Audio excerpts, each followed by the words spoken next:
Hello guys, എല്ലാവർക്കും നമസ്കാരം. ഞാൻ ശ്രീ വിശാഖ് എന്റർടൈൻമെന്റ് എന്ന നമ്മുടെ യൂട്യൂബ് ചാനലിലേക്ക് ഏവർക്കും സ്വാഗതം. അപ്പോൾ ഇന്ന് ഞാനുള്ളത് കൊല്ലത്ത് മുത്തൂറ്റാറ്റയുടെ ഷോറൂമിലാണ് ഇന്ന് നമ്മൾ നിൽക്കുന്നത്. ഇന്ന് നമ്മുടെ കൂടെയുള്ള വാഹനം ഏറ്റവും പുതിയ ടിയാഗോയാണ്. ഏറ്റവും പുതിയത് പറയാൻ പറ്റത്തില്ല, പ്രത്യേകിച്ച് ഈ ഒരു അടുത്ത സമയത്തോ മാറ്റങ്ങളോ കാര്യങ്ങളൊന്നും സംഭവിച്ചിട്ടില്ല. എന്നിരുന്നാൽ ഈ ഒരു ടിയാഗോയുടെ വീഡിയോ ചെയ്യാനായിട്ട് കാര്യം എന്ന് വെച്ച് കഴിഞ്ഞാൽ, ഇപ്പോൾ നമ്മൾ ഒരുപാട് നാളായി ഈ ടാറ്റയുടെ ഈ ഒരു ടിയാഗോ എന്ന വാഹനത്തിൻ്റെ വീഡിയോ ചെയ്തിട്ട് ഒരുപാട് നാളായിട്ടുണ്ട്. അതുകൊണ്ട് ഈ ഒരു വാഹനത്തിൻ്റെ നിലവിലുള്ള പ്രൈസും എന്തെങ്കിലും ഫീച്ചേഴ്സിന് അതെന്തെങ്കിലുമൊക്കെ മാറ്റങ്ങളൊക്കെ സംഭവിച്ചിട്ടുണ്ടോ എന്നൊക്കെയുള്ള കാര്യങ്ങളൊക്കെ ഒന്ന് അറിയാനായിട്ട് ആഗ്രഹം കാണും. അത് മാത്രമല്ല, ഇപ്പം ടിയാഗോ എടുക്കാൻ നിൽക്കുന്ന കസ്റ്റമേഴ്സിന് ഏറ്റവും പുതിയ വീഡിയോ കാണാനായിരിക്കും ആഗ്രഹവും. ഇന്ന് നമ്മൾ എടുത്തിട്ടുള്ളത് സെക്കൻഡ് വേരിയൻ്റ് ആണ്. നമുക്ക് ആദ്യം ഇതിൻ്റെ വേരിയൻസിലേക്ക് തുടങ്ങാം. XE എന്നതാണ് ഏറ്റവും ബേസ് മോഡൽ. അതിനുശേഷം XT വരുന്നുണ്ട്, അതിനുശേഷം XT റിതം വരുന്നുണ്ട്, പിന്നെ XS പ്ലസ് എന്നിങ്ങനെയാണ് വേരിയൻസ് പോകുന്നത്. അതിൽ തന്നെ XT എന്ന് പറയുന്ന സെക്കൻഡ് വേരിയൻ്റ് ആണ് ഈ കിടക്കുന്നത്. ഈ ഒരു വാഹനത്തിൻ്റെ പ്രത്യേകത നിങ്ങൾക്കറിയാം, നമുക്ക് CNGയിൽ അവൈലബിൾ ആണ്, പെട്രോളിൽ അവൈലബിൾ ആണ്, ഇലക്ട്രിക്കൽ അവൈലബിൾ ആണ്. ആകെ നമുക്ക് ഡീസലിൽ മാത്രമേ ഉള്ളൂ ഈ ഒരു വാഹനം ലഭിക്കാത്തതായിട്ട്. ബാക്കി എല്ലാ ഫ്യൂവൽ ഓപ്ഷൻസിലും നമുക്ക് ഈ ഒരു വാഹനം നമുക്ക് അവൈലബിൾ ആണ്. ഇന്ന് നമ്മൾ എടുത്തത് പെട്രോൾ പതിപ്പാണ്. അപ്പോൾ ഇതിൻ്റെ പ്രൈസിലേക്ക് നമുക്കൊന്ന് കിടക്കാം. ഏറ്റവും ബേസ് മോഡലാണെന്നുണ്ടെങ്കിൽ 695 ഈ ഒരു വാഹനത്തിൻ്റെ ഓൺ റോഡ് പ്രൈസ്. അതായത് ഈ കിടക്കുന്ന വേരിയൻറ്റിലല്ല, ഏറ്റവും ബേസ് മോഡൽ. നമ്മൾ ഈ എടുത്തിട്ടുള്ള വേരിയൻ്റ് ആണ് XT എന്ന ഈ ഒരു വേരിയൻ്റ് ആണെങ്കിൽ 7,90,000 ഓൺ റോഡ് പ്രൈസ് വരുന്നത്. XT റിതമാണ് എന്നുണ്ടെങ്കിൽ 8,24,000 രൂപ വാഹനത്തിന് ഓൺ റോഡ് പ്രൈസ് വരുന്നു. ഒരു XT റിതം എന്നിങ്ങനെയുള്ള രണ്ട് വേരിയൻസുമുള്ള വ്യത്യാസം എന്ന് വെച്ചാൽ ഒരുപാട് വ്യത്യാസമൊന്നുമില്ല. ഒരു ടച്ച് സ്ക്രീൻ വരുന്നുണ്ട് XT റിതമാണെന്നുണ്ടെങ്കിൽ, അതിൻ്റെ കൂടെ തന്നെ ഒരു റിവേഴ്സ് ക്യാമറ കൂടി നമുക്ക് വരുന്നുണ്ട്. അത്ര മാത്രമേ ഉള്ളൂ വ്യത്യാസമായിട്ട് നമുക്ക് പറയാൻ പറ്റുന്നത്. ഇത് വാല്യൂ ഫോർ മണി തന്നെയാണ്. അത്യാവശ്യം വേണ്ടുന്ന എല്ലാ കാര്യങ്ങളും ഈ ഒരു വാഹനത്തിൽ തന്നെ വരുന്നുണ്ട്.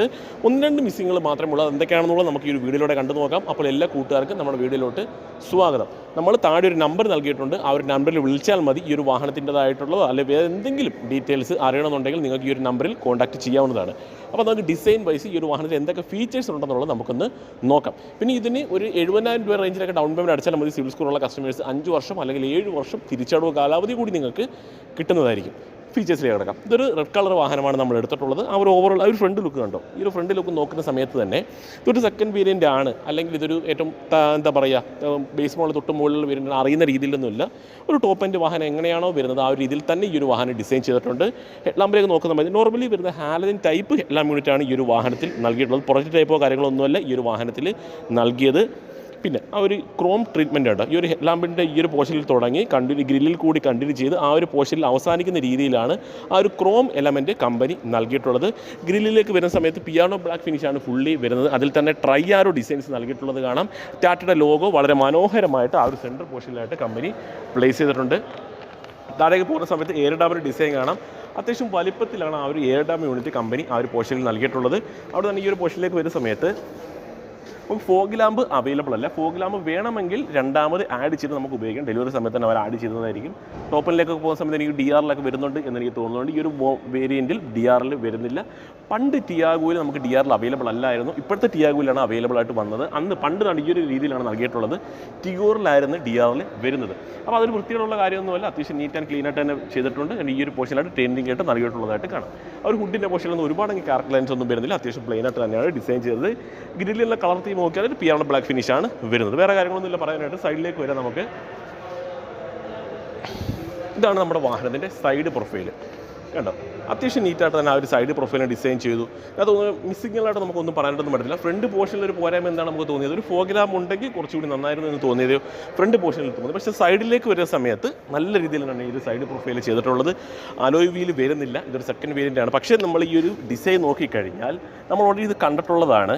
ഇതൊരു വീൽ കപ്പാണ്. പക്ഷേ ഒറ്റ നോട്ടത്തിൽ ഇത് അലോയ് ആണെന്നേ പറയുകയുള്ളൂ. ആ ഒരു രീതിയിലാണ് അതിൻ്റെ ഒരു ഡിസൈൻ പാറ്റേൺ നൽകിയിട്ടുള്ളത്. അവിടെ നിന്ന് തന്നെ നമുക്ക് നേരെ ടയർ സൈസിലേക്ക് വരാം. 14 ഇഞ്ചാണ് ഈ ഒരു വാഹനത്തിൻ്റെ ടയർ പ്രൊഫൈൽ.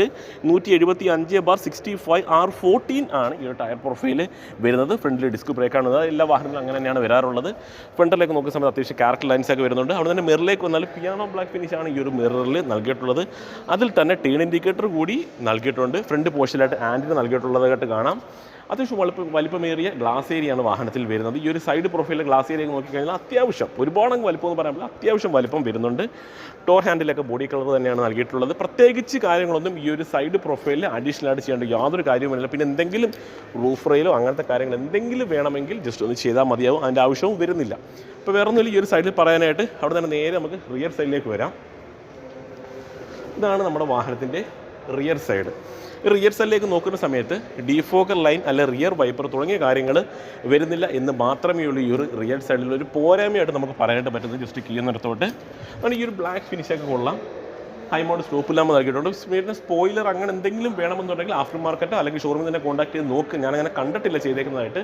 ഉണ്ടെന്നുണ്ടെങ്കിൽ നിങ്ങൾക്ക് എക്സ്ട്രാ ആക്സസറീസ് ആയിട്ട് ചെയ്യാവുന്നതാണ്. ടാറ്റയുടെ ലോഗോ ടിയാഗോ എന്നൊരു ബാഡ്ജിങ് കൂടി വരുന്നുണ്ട്. കീ ഇട്ടുകൊണ്ട് ഓപ്പൺ ആകാൻ ഇവിടെ വേറെ സെൻസറും കാര്യങ്ങളൊന്നും നൽകിയിട്ടില്ല. പാർസൽ ട്രേ വരുന്നുണ്ട് ഈ ഒരു വേരിയൻറ്റിൽ തന്നെ. അത്യാവശ്യം സ്റ്റോറേജ് സ്പേസ് വരുന്നുണ്ട്. 60-40 സ്പ്ലിറ്റിംഗ് ഒന്നും വരുന്നില്ല, ബെഞ്ച് ഫോൾഡിംഗ് ആണ് നൽകിയിട്ടുള്ളത്. റിവേഴ്സ് സെൻസറിൻ്റെ ഒരു ഓപ്ഷൻ ആണ് ഈ ഒരു പോർഷനിലായിട്ട് നൽകിയിട്ടുള്ളത്. കാണാം ബ്ലാക്ക് ഫിനിഷാണ് അടുത്ത താഴ്ഭാഗത്തൊക്കെ വരുന്നത്. വേറെ കാര്യങ്ങളൊന്നുമില്ല പറയാൻ. ടെയിൽ ലാമ്പിലേക്ക് പോലെ LED ഒന്നുമല്ല, നോർമലി വരുന്ന ഹാലജിൻ ടൈപ്പാണ് ടെയിൽ ലാമ്പ് യൂണിറ്റ് നൽകിയത്. അപ്പോൾ ഇത്രയേ ഉള്ളൂ ഈ ഒരു പോർഷനിൽ പറയാൻ. അവിടെ നിന്ന് നേരെ നമുക്ക് അകത്തേക്ക് വരാം. അകത്തേക്ക് വരുന്ന സമയത്ത് ഇതാണ് നമ്മുടെ വാഹനത്തിൻ്റെ കീ വരുന്നത്. കണ്ടോ, ഇതാണ് കീ വരുന്നത്. ലോക്ക് അൺലോക്ക് ഫ്ലിപ്പ് കീ ആണ് നൽകിയിട്ടുള്ളത്. അപ്പോൾ സെൻട്രൽ ലോക്ക് വരുന്നു എന്നുള്ള കാര്യം മനസ്സിലായി. ജസ്റ്റ് ഒന്ന് ലോക്ക് അടിച്ചോട്ടെ. ഇതാണ് നമ്മുടെ വാഹനത്തിൻ്റെ door pad. 4 door power window available ആണ്. അതുപോലെ മിറർ നമുക്ക് ഇലക്ട്രിക്കലി കൺട്രോൾ ചെയ്യാനായിട്ട് സാധിക്കും. കണ്ടോ, ഇലക്ട്രിക്കലി കൺട്രോൾ ചെയ്യാം. അത്യാവശ്യം സ്റ്റോറേജ് സ്പേസ് വരുന്നുണ്ട്. താഴ്ഭാഗത്തേക്ക് നോക്കിക്കഴിഞ്ഞാൽ സാധനങ്ങൾ അത്യാവശ്യം ക്യാരി ചെയ്ത് കൊണ്ടുപോകാം. അവിടെ നിന്ന് അകത്തേക്ക് ഇരിക്കുന്ന സമയത്ത് ഈ ഒരു സീറ്റ്, ഡ്രൈവർ സീറ്റ് നമുക്ക് ഹൈറ്റ് അഡ്ജസ്റ്റ് ചെയ്യാനായിട്ട് സാധിക്കും. അത് നല്ലൊരു കാര്യം തന്നെയാണ്. ഈ ഒരു സെക്കൻഡ് വേരിയൻറ്റിൽ ഈ ഒരു ഫീച്ചർ ആണ്. പക്ഷേ ഇത് ബേസ് മോഡലൊക്കെ കസ്റ്റമേഴ്സിന് ഇത് കിട്ടുകയില്ല. പക്ഷേ വിഷമിക്കേണ്ട കാര്യമില്ല. ആഫ്റ്റർ മാർക്കറ്റ് വലിയ റേറ്റൊന്നുമില്ല. നിലവിൽ ഇപ്പോൾ ഒരുപാട് ചെയ്യുന്നതായിട്ട് ഞാൻ അറിഞ്ഞിട്ടുണ്ട്. കുറേ പേര് പറഞ്ഞു ഈ ഒരു സീറ്റ് ഹൈറ്റ് അഡ്ജസ്റ്റ്മെൻറ്റ് ആഫ്റ്റർ മാർക്കറ്റൊക്കെ ചെയ്യുന്നത്. ഷോറൂമിൽ ചെയ്യുമെന്ന് പറഞ്ഞില്ല, വേറെ 1-2 ഷോറൂമിൽ അവർ പറഞ്ഞു ഷോറൂമിൽ തന്നെ ചെയ്യുന്നുണ്ടെന്ന്. ഇവിടെ നിന്ന് ജസ്റ്റ് ഒന്ന് കോൺടാക്ട് ചെയ്ത് നോക്കാം. താഴെ നമ്പറുണ്ട്, അതിൽ ചോദിക്കുക. ഇതിനകത്ത് അതിൻ്റെ ആവശ്യം വരുന്നില്ല. പിന്നെ ഇവിടെ ശകലം സ്റ്റോറേജ് സ്പേസ് വരുന്നുണ്ട്, എന്തെങ്കിലും സാധനങ്ങളൊക്കെ വെക്കാനും വേണ്ടിയിട്ടാണ്. കീ ഓൾറെഡി നമ്മൾ കാണിച്ചു. ആണ് തന്നെ അകത്തേക്ക് വരാം. ആണ് ഈ ഒരു സ്റ്റിയറിംഗിലേക്ക് വരുന്ന സമയത്ത് അത്യാവശ്യം കൺട്രോൾസും കാര്യങ്ങളൊക്കെ ആ ഒരു സ്റ്റിയറിംഗിൽ കമ്പനി നൽകിയിട്ടുണ്ട്. കണ്ടോ, ഇൻസ്ട്രുമെൻറ്റ് ക്ലസ്റ്ററിലേക്ക് പോകുന്ന സമയത്ത് ഫുള്ളി ഡിജിറ്റൽ തന്നെയാണ് വരുന്നത്. നമ്മുടെ ടാറ്റയുടെ വാഹനങ്ങളിൽ കണ്ടിട്ടുള്ള ആ ഒരു സെയിം ഇൻസ്ട്രുമെൻറ്റ് ക്ലസ്റ്റർ തന്നെയാണ് ഈ ഒരു വാഹനത്തിലും നൽകിയിട്ടുള്ളത്. അപ്പോൾ ചെറിയൊരു വ്യത്യാസം വരുന്നത് നെക്സോണിനകത്തൊക്കെ വ്യത്യാസമുണ്ട്. ഈ ഒരു ഡിസൈൻ പാറ്റേൺ അല്ല വരുന്നത്. അതുപോലെ ഡാഷ്ബോർഡിലേക്ക് നോക്കുന്ന സമയത്ത് ഫുള്ളി ബ്ലാക്ക് ഫിനിഷ് തന്നെയാണ് ഈ ഒരു ഡാഷ്ബോർഡിൻ്റെ ഡിസൈൻ കമ്പനി നൽകിയിട്ടുള്ളത്. വേറെ കളർ തീമിൻ്റെ കോമ്പിനേഷൻ ഒന്നും വരുന്നില്ല. താഴ്ഭാഗത്തേക്ക് പോകുന്ന സമയത്ത് ശകലം ലൈറ്റായിട്ടുള്ള കളറിൻ്റെ ഒരു കോമ്പിനേഷൻ നൽകിയിട്ടുണ്ട്. വേറെ വ്യത്യാസങ്ങളൊന്നും പറയാനായിട്ടൊന്നുമില്ല. ഹർമൻ്റെ ഒരു ഇൻഫോർമേഷൻ സിസ്റ്റമാണ് ഈ ഒരു വാഹനത്തിൽ കമ്പനി നൽകിയിട്ടുള്ളത്. അതിന് ചുറ്റും നല്ല പിയാനോ ബ്ലാക്ക് ഫിനിഷ് നൽകിയിട്ടുള്ളത് കാണാം. ആ ഒരു ടച്ച് പാഡ് പോലെ തോന്നുന്ന രീതിയിലാണ് അതിൻ്റെ ഡിസൈൻ വരുന്നത്. സ്റ്റിയറിംഗിൽ ചെറിയൊരു പിയാനോ ബ്ലാക്ക് ഫിനിഷൊക്കെ നൽകിയിട്ടുള്ളത് കാണാം. ടാറ്റയുടെ ലോഗോ സെൻട്രൽ പോർഷനിലായിട്ട് നൽകിയിട്ടുണ്ട്. പിന്നെ AC കൺട്രോൾസിലേക്ക് പോകുന്ന സമയത്ത് മാനുവലി വേണം നമ്മൾ കൺട്രോൾ ചെയ്യാനായിട്ട്. ഓട്ടോമാറ്റിക് ക്ലൈമറ്റ് കൺട്രോൾ അല്ല വരുന്നത്. താഴ്ഭാഗത്തായിട്ട് USB സ്ലോട്ട് വരുന്നുണ്ട്. അതുപോലെ 12 വാട്ട്സിന് ഒരു ചാർജിങ് സോക്കറ്റ് അവൈലബിൾ ആണ്. അത്യാവശ്യം സാധനങ്ങൾ ക്യാരി ചെയ്യാനായിട്ട് ശകലം സ്റ്റോറേജ് സ്പേസ്. ഈ ഒരു വേരിയൻറ്റ് ഓട്ടോമാറ്റിക് ആണ്. അപ്പോൾ ഈ ഒരു സെക്കൻഡ് വേരിയൻറ്റ് നമുക്ക് ഓട്ടോമാറ്റിക്കലി നമുക്ക് അവൈലബിൾ ആണ്. അതുപോലെ മാനുവലിൽ നമുക്ക് വരുന്നുണ്ട്. ആ ഒരു സീറ്റിൻ്റെ ഡിസൈനൊക്കെ നോക്കുന്ന സമയത്ത് ടാറ്റയുടെ വാഹനങ്ങൾ നമ്മൾ ഒരുപാട് കണ്ടിട്ടുള്ളതാണ് ഈ ഒരു ട്രൈ ആരോ ഡിസൈൻ പാറ്റേൺ. അത് ഈ ഒരു വാഹനത്തിൽ നല്ല രീതിയിൽ ആ ഒരു സീറ്റിൻ്റെ ഡിസൈനിങ്ങിൽ നൽകിയിട്ടുണ്ട്. എല്ലാ വാഹനത്തിലെയും പോലെ തന്നെ നല്ല രീതിയിലുള്ള സ്റ്റോറേജ് സ്പേസ് നമുക്ക് അവൈലബിൾ ആണ്. കൂൾഡ് ഒന്നും അല്ല ഗ്ലോ ബോക്സ് വരുന്നത്. ടോപ്പിലേക്ക് പോകുന്ന സമയത്ത് മിറർ മാനുവലി കൺട്രോൾ ചെയ്യണം. ഇവിടെ ഒരു ഗ്ലാസ് വരുന്നുണ്ട്. ഇവിടെ ടിക്കറ്റ് ഹോൾഡർ മാത്രമേ വരികയുള്ളൂ. ടോപ്പിലേക്ക് പോകുന്ന സമയത്ത് ഈ ഒരു പോർഷൻ ലൈറ്റും കാര്യങ്ങളൊന്നും വരുന്നില്ല. നമുക്ക് ആ ഒരു സെൻറ്റർ പോർഷനിലായിട്ടാണ് ലൈറ്റ് കമ്പനി നൽകിയിട്ടുള്ളത്. അപ്പോൾ വേറെ കാര്യങ്ങൾ നമുക്ക് ഈ ഒരു ഡാഷ്ബോർഡിനെ കുറിച്ച് പറയാനായിട്ടൊന്നുമില്ല. അത്യാവശ്യം ഫീച്ചേഴ്സും കാര്യങ്ങളും നമുക്ക് ഈ ഒരു സെക്കൻഡ് വേരിയൻറ്റിൽ തന്നെ അവൈലബിൾ ആണ്. നമുക്ക് ഇവിടെ നേരെ നമുക്ക് റിയർ സൈഡിലേക്ക് കയറാം. റിയർ സീറ്റിലേക്ക് പോകാം. അപ്പം ഇതാണ് നമ്മുടെ റിയർ സീറ്റ്. അപ്പോൾ അത്യാവശ്യം സ്പേസും കാര്യങ്ങളൊക്കെ നമുക്ക് അവൈലബിൾ ആണ്. ഈ ഒരു സീറ്റ് പുറകിലേക്ക് ഇട്ടതാണ് വീഡിയോ എടുക്കുന്നതിന് വേണ്ടിയിട്ട്. ഡോർ പാഡിലേക്ക് നോക്കുന്ന സമയത്ത് ഒരുപാടങ്ങ് സ്റ്റോറേജ് സ്പേസ് ഒന്നുമില്ല. അത്യാവശ്യം ബോട്ടിൽ വെക്കാം, അങ്ങനെയുള്ള സാധനങ്ങൾ മാത്രമേ വെക്കാൻ പറ്റുകയുള്ളൂ. 3 പേർക്ക് വളരെ കംഫർട്ടായിട്ടിരിക്കാം. അഡ്ജസ്റ്റബിൾ ഹെഡ്രസ് ഇല്ല, ഫിക്സഡ് ആയിട്ടുള്ള ഹെഡ്രസ്റ്റാണ് കമ്പനി നൽകിയിട്ടുള്ളത്. ഇവിടെ ഒരു കപ്പ് ഹോൾഡർ വരുന്നുണ്ട്. ബോട്ടിൽ ഹോൾഡർ എന്ന് വേണമെങ്കിൽ പറയാം. കപ്പ് ഹോൾഡർ പറയാൻ പറ്റത്തില്ല, ബോട്ടിൽ ഹോൾഡറാണ്. എന്തെങ്കിലും സാധനങ്ങൾ ക്യാരി ചെയ്ത് ഉപയോഗിക്കാനായിട്ട് സാധിക്കും. അപ്പം വേറെ കാര്യങ്ങളൊന്നുമില്ല നമുക്ക് ഈ ഒരു പോർഷനിലൊന്ന് പറയാനായിട്ട്.